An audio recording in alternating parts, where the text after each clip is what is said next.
C'est une chanson qui nous ressemble. En este intento de construir el mapa no solamente real, sino también sentimental de Ubrique, hay una personaje que no nos puede faltar. Vamos, es, yo diría que la guinda del pastel. Estamos con Javier, no sé si decir gallego o gallego. ¿Cómo es? Gallego.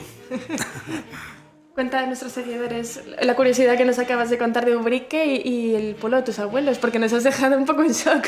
Bueno, pues gallego viene del pueblo de Ubrique, un pueblo muy pequeñito de la provincia de Málaga, al que invito a todo el mundo a visitar. Es precioso el enclave donde está en un parque natural.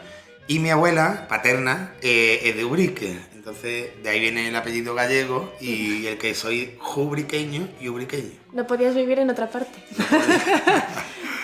Bueno, contaros que Javier es el director del Centro Tecnológico de la Piel de aquí de Ubrique y preguntarte qué es esto del Centro Tecnológico de la Piel. Ahora Movex, mejor dicho, ¿no? ¿Movex? Fundación Movex, Centro Tecnológico de la Piel de Andalucía, aunque estemos ubicados en Ubrique, digamos que actuamos en todo el territorio, ¿no?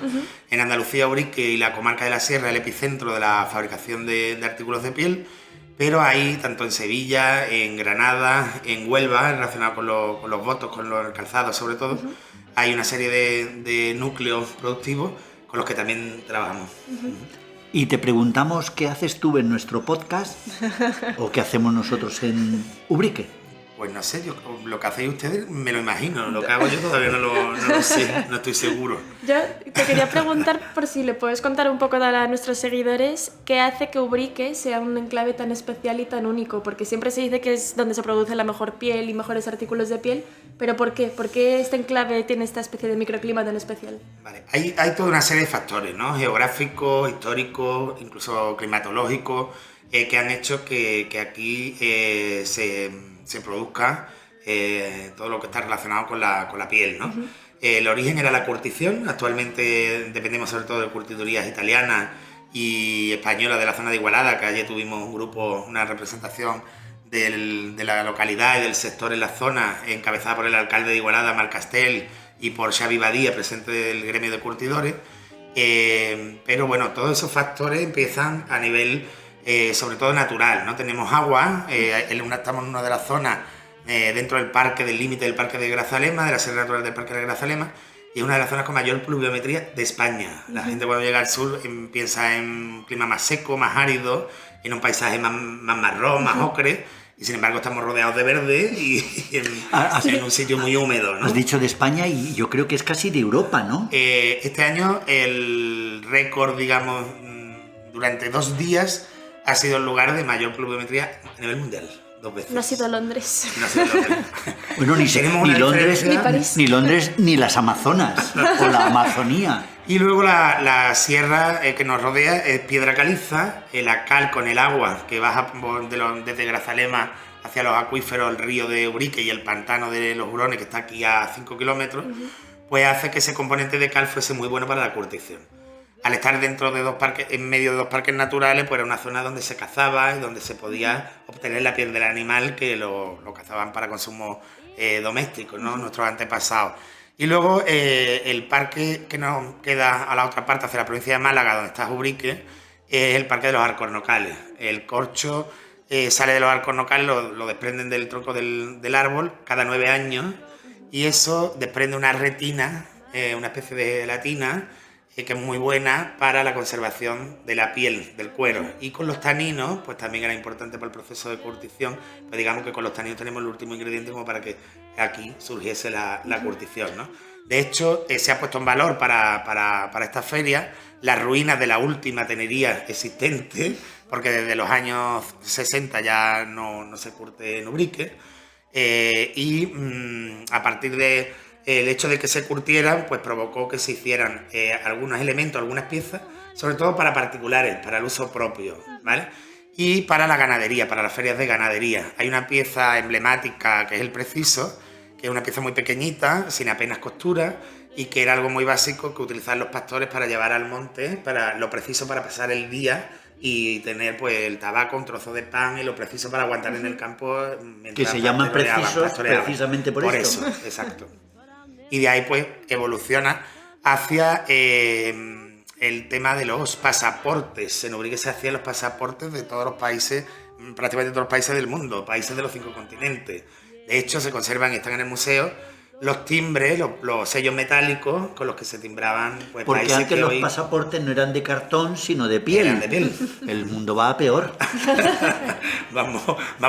Estamos en decadencia. Entonces, ¿se puede decir que Ubrique tiene este estado de gracia desde la mitad del 19 o hay documentos anteriores? Hicimos un estudio con la Universidad de Sevilla, encabezado por el doctor en Historia, el Ángel Luis Lucendo, y encontramos en Madrid, en el Catastro de la Ensenada, un documento que daba constancia de la existencia de un taller ya en 1752. O sea, estamos hablando de mitad del 18. Marqués de la Ensenada, ministro de Fernando VI, creo recordar, ¿no? Okay. De ahí, pues, digamos que de lo preciso y de las cosas para la ganadería y las ferias de ganado, pasan al tema de pasaporte y a hacer fundas para puros y artículos, digamos, con el boom del turismo en los años 50, 60, cuando las folclóricas salen de España, empieza el turismo en la Costa del Sol, pues se hacen una serie de artículos enfocados al merchandising, digamos, tradicional.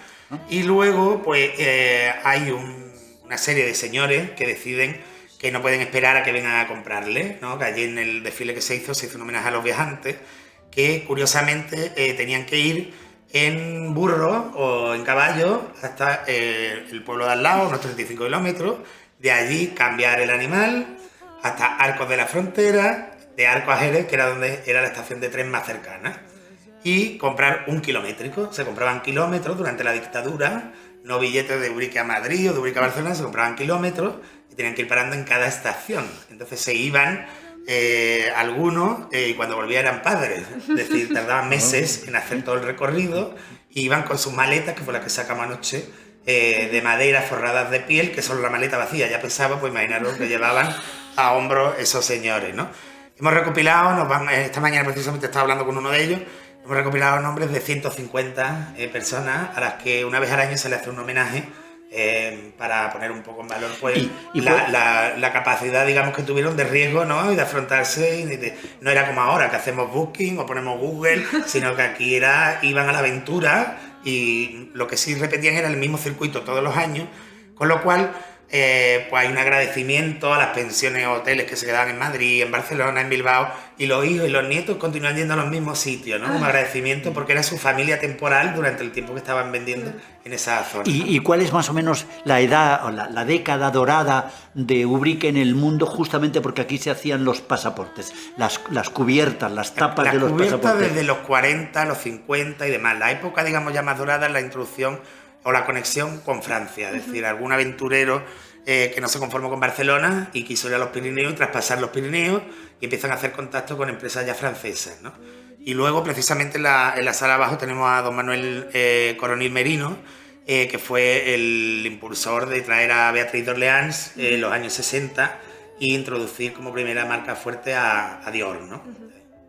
A mí me gustaría preguntarte un poco, para que se entienda el nivel de producción de Ubrique, varias cosas. Entre ellas, ¿cuántas fábricas, contando lo que nos contaba Paco también de que los pequeños talleres se llaman boliche, ¿no? ¿Cuántos talleres hay y cuántas personas aproximadamente trabajan en Ubrique en la piel?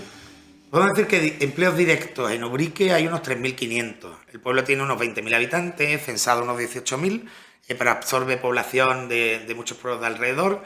Hay también una población importante ahora mismo marroquí, de Sudamérica, sobre todo peruanos y colombianos, y bueno, hay de varias nacionalidades, lo cual pues hace que 2.000 o 3.000 personas haya más de los que no son nacidos aquí, sino que vienen de otros países, ¿no? Pero aparte pues da trabajo a las zonas de alrededor. Unos 3.500 empleos directos y en total unos 6.000 empleos entre empleos directos e indirectos, porque tengamos en cuenta que el hecho de que estén aquí ubicadas, el número de talleres, lo digo antes, hay más de 150 altas en el IAE. Nosotros decimos boliche porque son talleres pequeños, familiares, especializados o en un tipo de artículo muy concreto, un llavero, un pastillero, una cartera, un modelo muy concreto, o en una fase del proceso productivo. Señores que solo cortan, o que solo cosen, o que solo pintan, ¿vale? Esos están cada vez desapareciendo más y aglutinándose en fábricas un poco más importantes, ¿no? Hay otra serie de talleres medianos que rondan hasta los 50 trabajadores, que normalmente no tienen contacto directo con marcas internacionales, sino son producción de marcas nacionales o tienen sus propias marcas propias y las venden como los que hay por aquí puestos en la feria, ¿no? Y luego pues hay empresas más grandes que tienen más de 250 trabajadores, hay varias de ellas, algunas con incluso 500, 600, ¿no? El grupo principal pues tiene más de 1.200 personas y que digamos que son las que tienen ya contacto directo con las grandes marcas de moda a nivel internacional. Ayer otro personaje de Ubrique, Paco Vega, nos decía que quedase claro que Ubrique alcanzó notoriedad y fama antes de que aquí se hiciesen los mejores bolsos de todo el mundo, que realmente Ubrique, como de alguna manera refleja un símbolo vinculado, incluso no sé si hasta heráldicamente al escudo del pueblo, era hacer marroquinería, y por eso uno de los símbolos es la pata de cabra, y que sin embargo esto en un momento determinado se convierte en una especie de declinación de ese producto, de esa demanda, y empieza a subir la de los bolsos. Él se atribuye el invento. ¿Tú se lo concedes o...? Si lo dice Paco Vega, pues palabra de Paco Vega, no voy a contradecirle.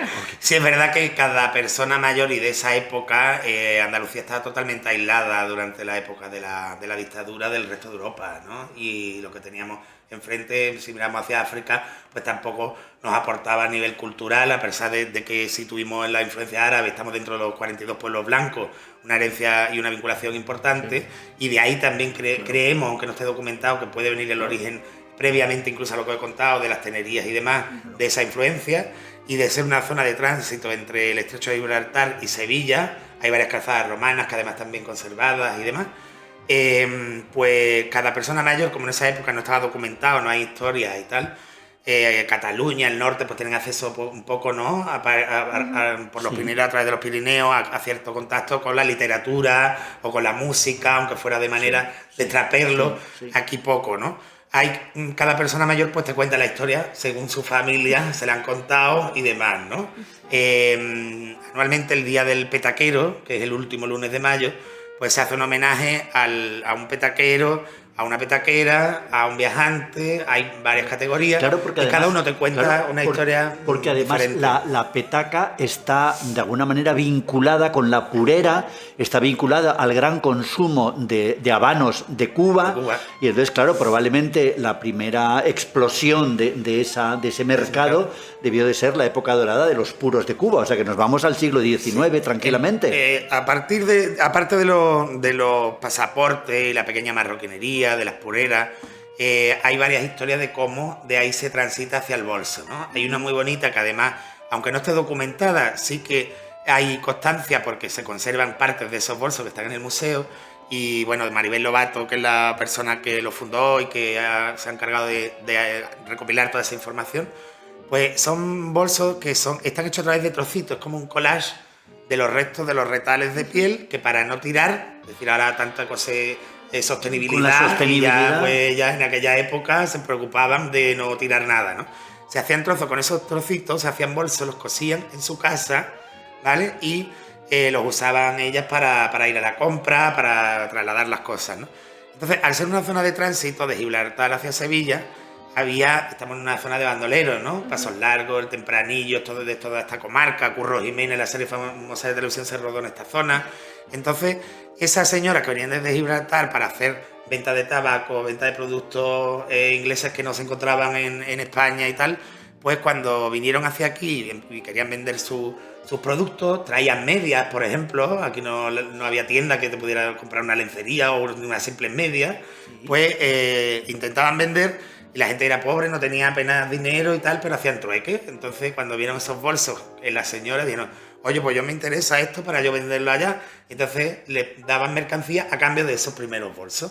Hasta que eso va adquiriendo un volumen, que se dan cuenta que dicen, oye, ¿por qué no hacemos más bolsos ya no solo para este trueque, sino para también nosotros intentar venderlos y demás, ¿no? Última pregunta de este palo. Le podemos obviamente intuir que todo esto empieza con el saber hacer de los árabes. Que de la misma manera que hay una mítica del cordobán cordobés, Supone que esto es artesanía Bueno, árabe. antes decía lo de los 42 pueblos blancos, Arco de la Frontera, Vejer de la Frontera entre el mundo cristiano y el musulmán, ¿no? Y evidentemente fueron 8 siglos los que estuvieron en Andalucía, y los pueblos blancos fueron de donde últimos estuvieron junto con Granada, con lo cual todo indica que, aunque no esté recogido, hay alguna referencia, hay un grupo de investigación que está trabajando en el tema para ver de qué manera, uniendo y atando cabos, podemos establecer ¿Alguna conexión? digamos, alguna conexión. Pero todo apunta a que sí, a que es de esa época. A mí me gustaría comentar también, lo has mencionado hace un momentito, el tema de la sostenibilidad, porque sí que se ha intentado denostar la piel o la peletería durante muchísimos años, pero realmente cuando te pones a analizarlo es el material definitivo, ¿no? No solo que lleva miles de años. ¿no? Totalmente. Yo- Es es que un lo llevan tema hasta que los además ojos. me toca directamente, porque cuando llega alguna marca nueva, algún diseñador, suelen a venir a MOVE, asistir a MOVE, y vienen pidiendo pieles veganas, pieles ecológicas, verdes, y yo digo, bueno, pero eso es el título, busquemos la composición, busquemos el proceso, ¿no? Los materiales que se están utilizando y que se están a nivel de marketing vendiendo de esta manera, la mayoría contaminan mucho más, ¿no? Ayer tuvimos a Jordi Vidal, gerente del Leather Cluster Barcelona, y dio todos los datos conforme a el tiempo, por ejemplo, que tarda en biodegradarse una piel o un cuero natural, sea de curtición vegetal o la curtición tradicional, o uno de estos nuevos materiales, ¿no? Y es mucho más el tiempo que tardan los nuevos materiales que el cuero, ¿no? Tengamos también en cuenta que uno de los mensajes que se trata de mandar al consumidor final, que para un ganadero el coste de la piel, digamos, el porcentaje de lo que percibe por la venta del animal y los productos que se elaboran con el animal está entre un 3 y un 5%, es decir, no le interesa matar un animal para venderla, solo para vender la piel. Entonces, la piel que se utiliza hoy en día es un subproducto, un residuo de la industria cárnica, que si además no se tratase, si no se curtiese y no se fabricase, pues tardaría unos 50 años en biodegradarse. Tengamos en cuenta que el consumo de carne, a pesar de la fama del movimiento vegano y de otros movimientos en el mundo de la cocina, de la gastronomía, el consumo de carne en el mundo se ha incrementado ininterrumpidamente durante los últimos 25 años.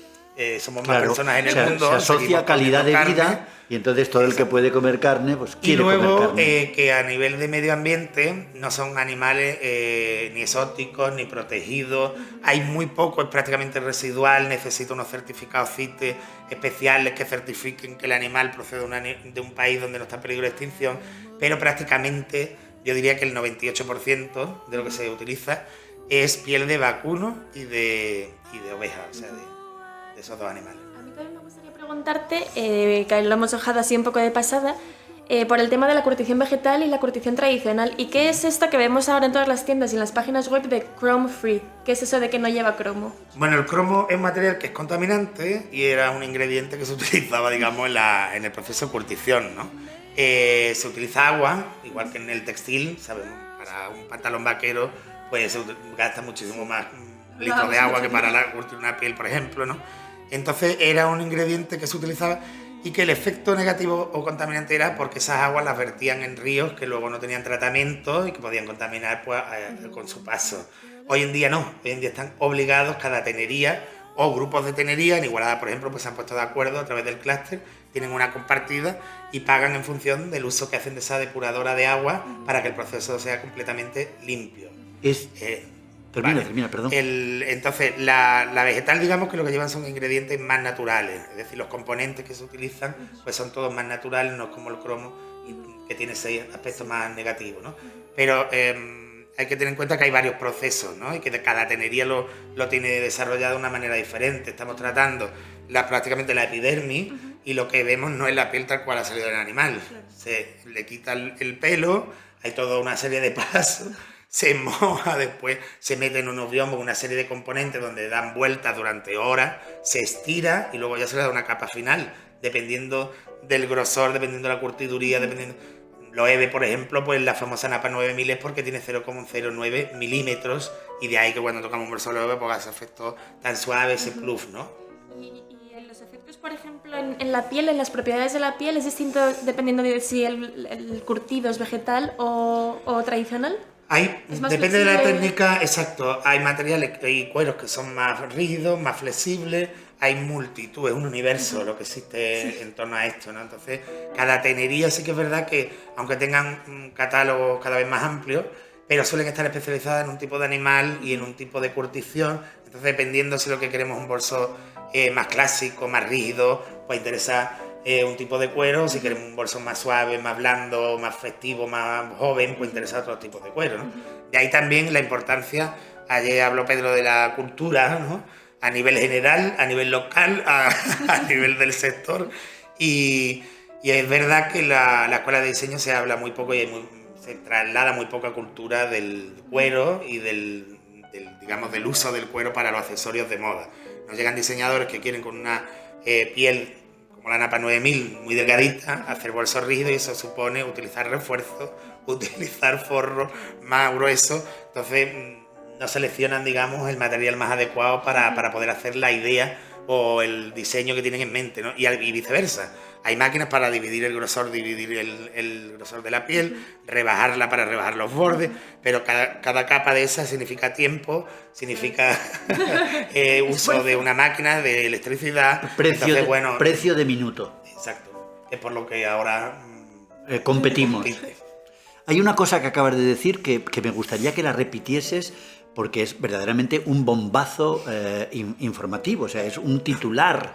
Has sugerido que producir unos pantalones vaqueros consume más agua que curtir la piel que necesitamos para hacer esos pantalones en napa. No me atrevo a deciros la cantidad que se utiliza en uno y en otro, ¿no?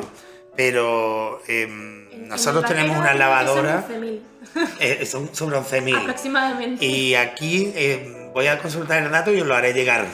Pero Xavi Badía, que presenta el curtidor, que me lo puede facilitar, acaba de montarse en un avión, ¿no? Pero hace poco que estuvimos en Igualada, una expedición de aquí de Ubrique, y nos dijeron las cifras, y realmente a mí me impactó que dijeran lo mismo, ¿no? Que para utilizar digamos, el agua que se consumía para el proceso de elaboración, que era mucho mayor en el mundo del jeans. Os daré el dato porque ellos nos lo explicaron en aquella visita y ahora mismo no lo recuerdo. Bueno, es que sería demoledor para los enemigos de la piel que una camiseta de algodón o unos jeans de algodón, digamos, fuese más difícil de reprocesar, quiero decir, de depurar, de reinvertir en la naturaleza, que el producto que se utiliza. De todas formas, la guerra la teníamos ganada hace tiempo. Yo creo que ha habido escasa, nula comunicación a nivel sectorial, tanto de los curtidores como de los fabricantes, incluso de las marcas, ¿no? No hemos hecho campañas adecuadamente, digamos, dirigidas para que el consumidor final adquiera ese tipo de información, pero la batalla la tenemos ganada porque la durabilidad de una pieza elaborada con cuero no es la durabilidad de un textil. Quiero decir, el uso de un pantalón vaquero no va a aguantar durante 2 años. Un bolso de cualquiera de las marcas que estamos hablando y de cuero se traspasa de madres a hijas, ¿no? Por ejemplo. Claro, no, además es que el vaquero tenía un hueco en la cultura de moda justamente porque había consumidores que no llegaban a lo que vale ese mismo producto en piel. No, tampoco estamos descubriendo la pólvora ahora, vamos. Es un material noble, ¿no? Y que yo creo que lo que sí es cierto es que el consumidor final no sabe realmente si es cuero, si no es cuero.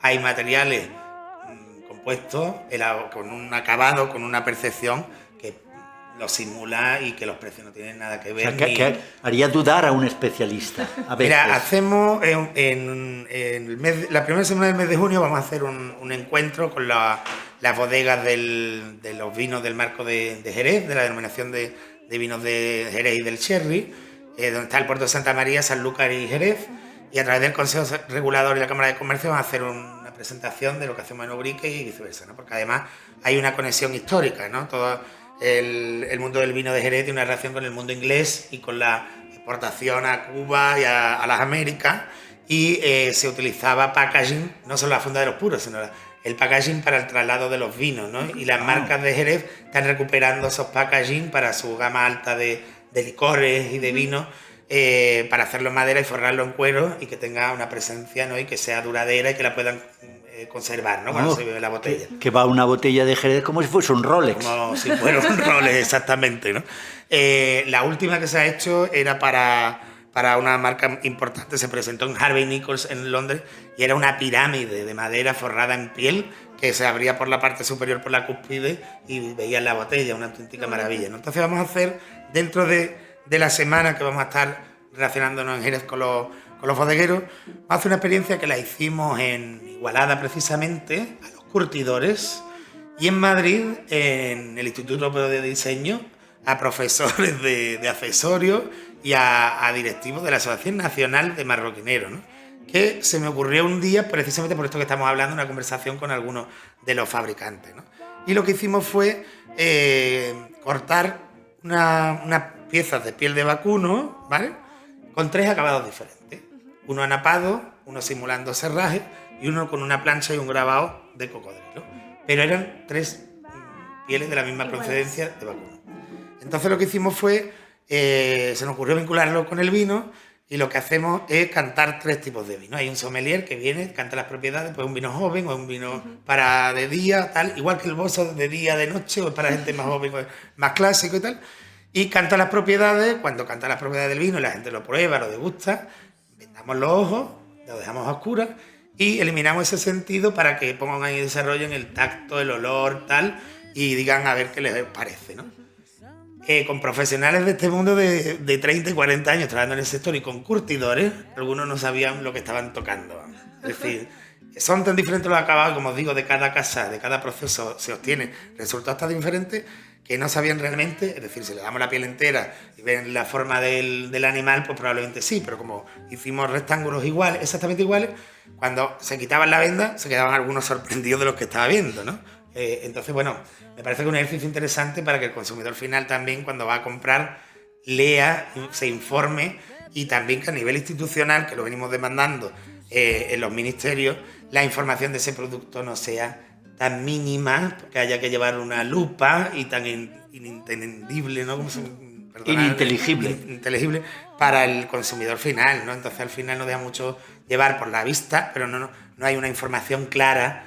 Es un trabajo de marca. Ya hablaste de la generación de marca, del trabajo de las marcas. Es un trabajo de que cada marca también ofrezca una información, no solo la legalmente obligatoria, sino que ponga una información mucho más completa sobre el origen, la procedencia y todo el proceso que se haya utilizado para obtener ese material, ¿no? Nos gustaría también preguntarte, porque obviamente Ubrique lleva trabajando con marcas nacionales muchísimo tiempo, pero ¿cómo llega también esto a oídos internacionales, y últimamente qué tipo de marcas jóvenes o cuáles acuden aquí a Ubrique para producir sus colecciones? Bueno, yo he dicho antes que Manuel Coronel Medino fue uno de ellos, que trabajó en una de las primeras marcas, tal. Hay varias familias importantes en el pueblo que establecieron conexión, y eso pues supuso un boom, ¿no? Éramos la mano barata para el resto de Europa. Al estar en dictadura, pues las condiciones de vida no eran las que tenemos hoy en día en España, y éramos pues la China de aquel momento para los europeos mucho más cerca ubicada, ¿no?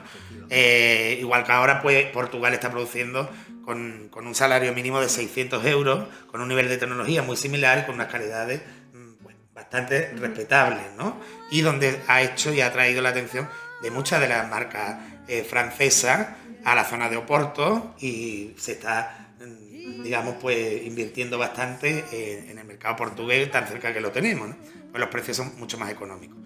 Entonces, bueno, hay varias familias que empiezan con esa relación, sale en prensa, en el museo se pueden ver documentos de los diarios de la época, y empiezan a darse cuenta, pues eso, de que el precio es mucho más económico, ¿no? De ahí, pues, ha habido varias crisis. La última supuso un varapalo para el pueblo, porque se fueron a China y a Turquía y al este de Europa, que están trabajando también muy bien en este sector. La famosa deslocalización. La deslocalización. Además, es muy curioso que hay personas que han trabajado en la deslocalización, en estas marcas, que luego han tenido que trabajar en la vuelta, ¿no? Hay muchos factores, no es uno único, ¿no? Aparte del precio barato, pues la producción en China o en estos países tiene que ser de series muy largas. Esto de que ya primavera, verano, otoño, invierno, de 2 colecciones al año, quedó en el pasado. Se hacen como 11, prácticamente una al mes. Colecciones cruceros, colecciones cápsulas, colecciones colaboración con el Día de la Madre, el Día del Padre, y bueno, en España, que además tenemos muchas fiestas, pues se hacen multitud de colecciones a lo largo del año, que es prácticamente una cada mes, cada 6 semanas, ¿vale? Eso implica que a nivel de desarrollo hay que tener todo un departamento, digamos, de patronistas, de diseñadores y de desarrolladores que estén en diálogo con la marca para que hagan esas muestras, esos prototipos, lo vayan validando hasta que se pase a la producción en serie, ¿no?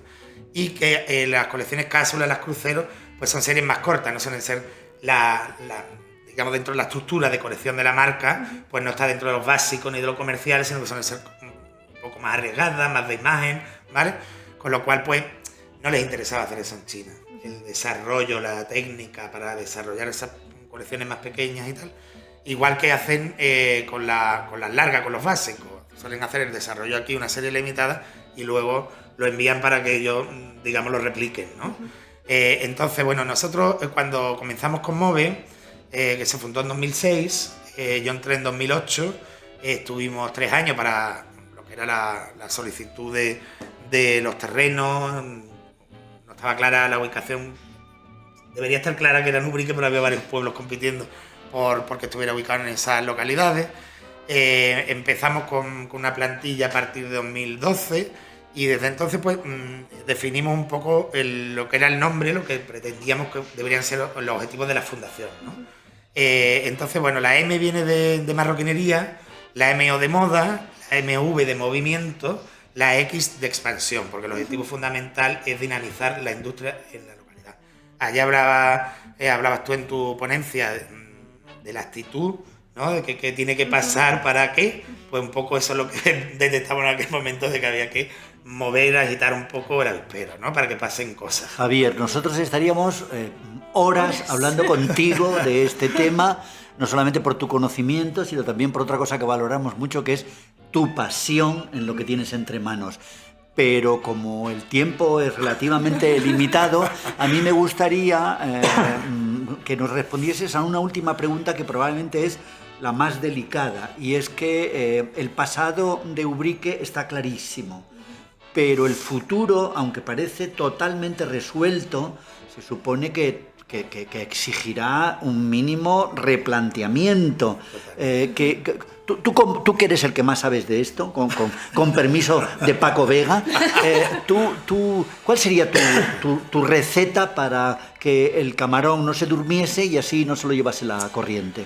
Mira, hay varios elementos importantes, ¿no? En uno, además, contesto a tu pregunta anterior con esta línea, es la detección, retención y captación del talento en todas las áreas. Es decir, nosotros, uno de los principales es trabajar con las escuelas de diseño, pero no solo con las andaluzas ni las nacionales, sino las internacionales.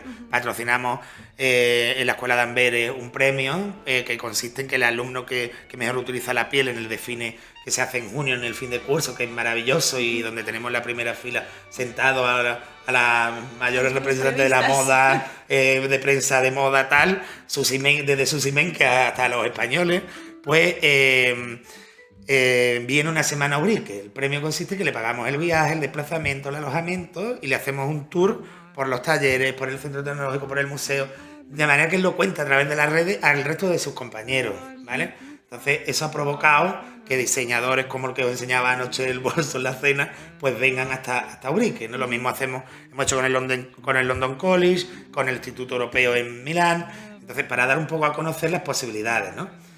Cuando te decía conexiones improbables, suelen pasar cosas y en los últimos años como se han acelerado, ¿no? Es una pena que el día había tanta actividad que no tuvimos tiempo de que fuese a visitar alguna fábrica. Lo haremos, Dios mediante, pero sí que se nota un poco esa presencia ya de otros diseñadores, ¿no?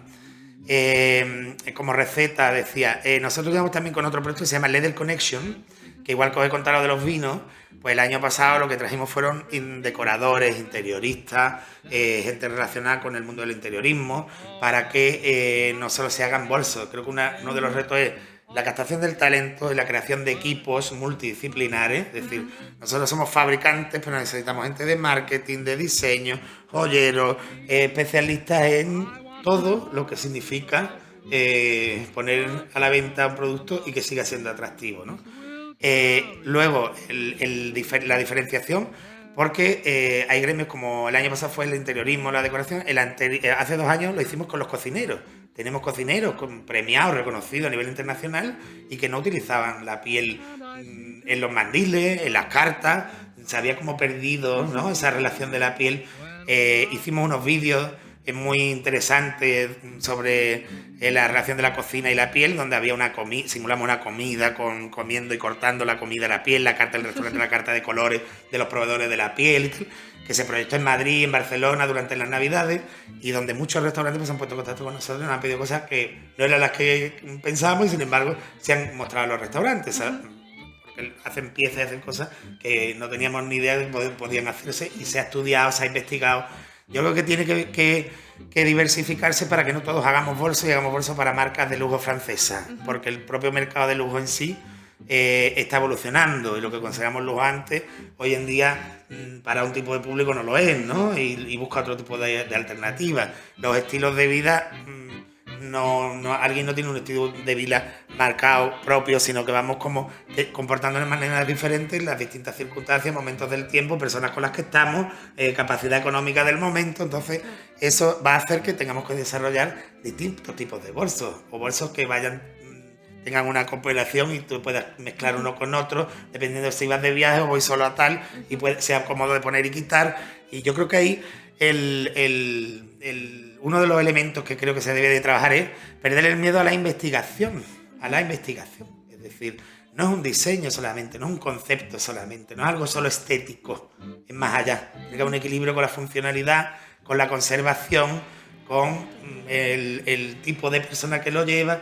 ¿Por qué no bolsos que cambien de color cuando cambia la temperatura ambiente? Si lo hacen en las carreteras cuando nieva y cambia la línea que va por ¿no? Pues por ejemplo, ¿no? O por qué no dirigirnos al mercado de los bebés y con pieles que sean hipoalergénicas y que puedan hacer productos enfocados al mundo infantil, ¿no? Entonces, creo que hay muchos retos, ¿no? Afortunadamente se ha incorporado gente joven que ha tenido acceso ya a formación académica, que algunos vuelven al pueblo, porque ha habido un proceso en los últimos 10 años de profesionalización, ¿no? Antes eran empresas familiares y ahora ya pues hay estructuras de profesionales que vienen, aunque la familia pues tenga el accionariado, la mayor parte del accionariado, pero eso ha hecho que haya un salto, digamos, cualitativo importante, ¿no? Decía de otras disciplinas porque los propios edificios, las fábricas que se han montado los últimos 5 años, las que están en proyecto, ya están abiertas. Si entráis por el pueblo, la primera que hay a mano derecha ya está abierta, ves las personas desde fuera trabajando, ellos trabajan en unas condiciones de luz natural, mucho más idóneas que las que teníamos antes, con todo oscuro, cerrado y demás. Y eso se hace también con autorización de la marca, o sea que la marca da permiso para que desde fuera se pueda ver, ¿no? Porque antes no puede hacer ni una fotografía, de hecho tienen acuerdos de confidencialidad y durante un tiempo no se puede decir que están trabajando con esa marca o qué modelos o tal, ¿no? Entonces yo creo que hace falta mucho diálogo. Hemos estado fabricando, diseñando, pero no hay puntos de encuentro, por eso aunque esto sea una pequeña gotita lo que se hace estos días, pero deberíamos hacer este tipo de días para conocernos, rozarnos, ver si sube flechazo y dialogar y ver qué cosas pueden salir de ahí, ¿no?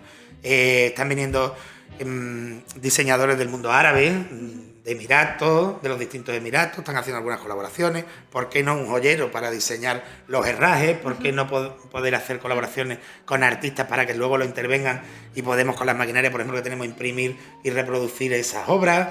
Se han estado haciendo con algunas marcas más pequeñas. Entonces, claro, yo creo que tú decías lo del boliche, ¿no? Creo que las grandes fábricas mantendrán las relaciones con esos clientes grandes, pero para que el sector sobreviva hacen falta marcas propias que no tienen por qué ser solo de Ubrique. Yo creo que hay 2 o 3 ejemplos ya de colaboraciones con gente que se ha abrido. Estuve 2 años dando clases en Argentina y hay chicas viviendo ya, hay chicos aquí de Argentina o de México, y por qué no una colaboración con alguien de otro país, con un ubriqueño, un diseñador con un fabricante, y que juntos, ¿no?, podemos ser hombres orquesta y saber de todo. Es decir, tenemos que rodearnos de un equipo para no tener nosotros que seleccionar la piel, fabricarla, venderlo, llevar las redes sociales, cobrar el bolso, hacer la transferencia. Pero como dato curioso, hay una marca que lleva muy poco tiempo en el mercado. No sé la fecha exacta, pero son unos 5 años.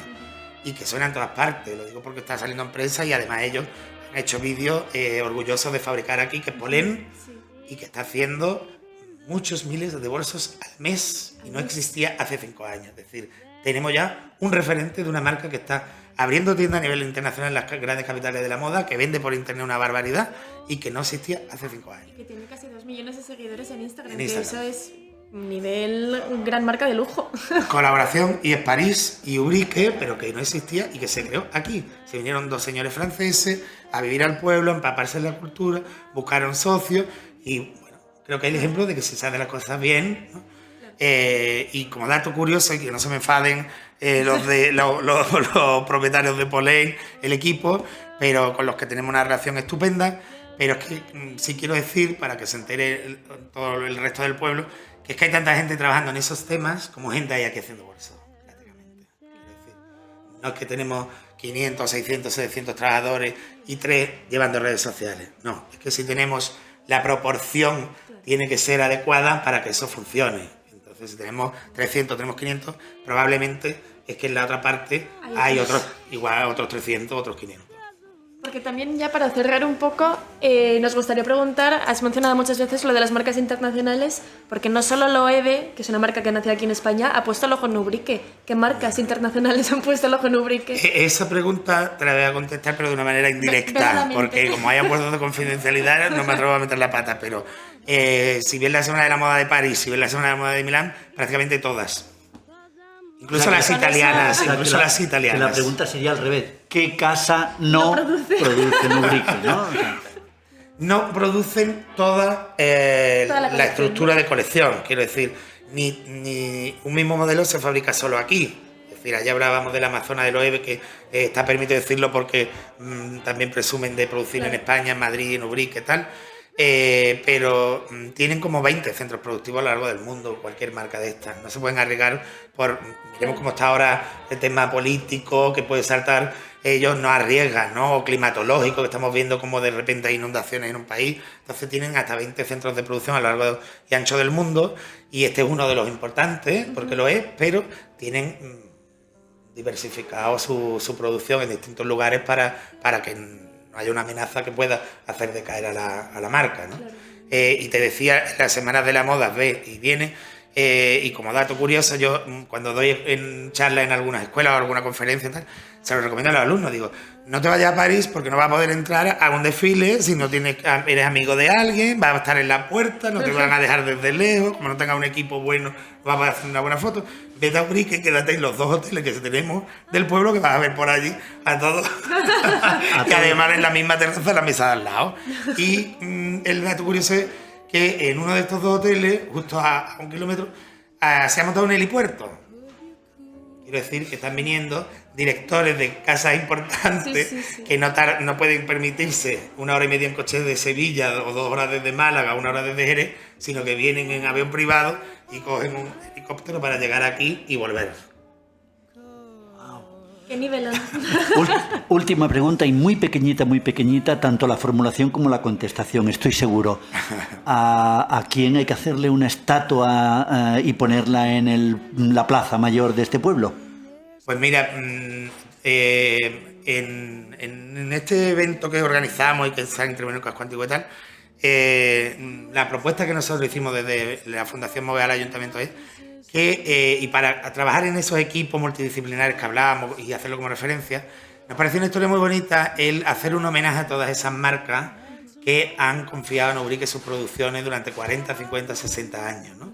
Y ahí hay un amigo tuyo, muy amigo tuyo, que creo que debería ser el primero, que es Enrique Loewe. Y nosotros lo que hemos propuesto es que se invite a un escultor de referencia, a un pintor de referencia, y una vez al año se venga durante 1 mes o 2 meses, haga una visita al pueblo, haga un diseño, hacer algo, digamos, que permanezca a lo largo del tiempo y con un sello y un marchamo de calidad, como tú además empezaste ayer hablando de la Sociedad Estatal de Diseño e Innovación y demás, para que eso perdure, ¿no? Y para que no solo los especialistas de moda, sino los visitantes, los turistas que vengan al pueblo, vivan esa relación de una forma ordenada y de una forma atractiva, ¿no? Con la información de la marca, desde cuántos años, fundador y tal. Y me parece que Loewe a pesar de que no fue la primera, pero ha tenido tal nivel de confianza que ha habido empresas que sin contrato han trabajado y que se consideran familia unos a otros, y en exposiciones como la que hicieron tanto en Madrid, en Gran Vía, como en Barcelona, en la Diagonal, pusieron en valor el trabajo del artesano. No se me olvidará nunca esa exposición donde el libro de la exposición eran sobre los artesanos y la huella, la piel del artesano, la huella que había dejado en la casa Loewe, ¿no? Yo creo que Enrique no solo que se lo merece, sino que se le debe. Pues Javier, ha sido un placer. Muchísimas gracias. Muchísimas gracias, no A solo vosotros. por estar aquí un ratito con nosotros, sino por invitarnos, que ha sido un verdadero placer. Nos queda todavía y a ver si antes de irnos podemos ver alguna de esas nuevas fábricas y organizadas para que lo que os he contado pues lo contrastéis.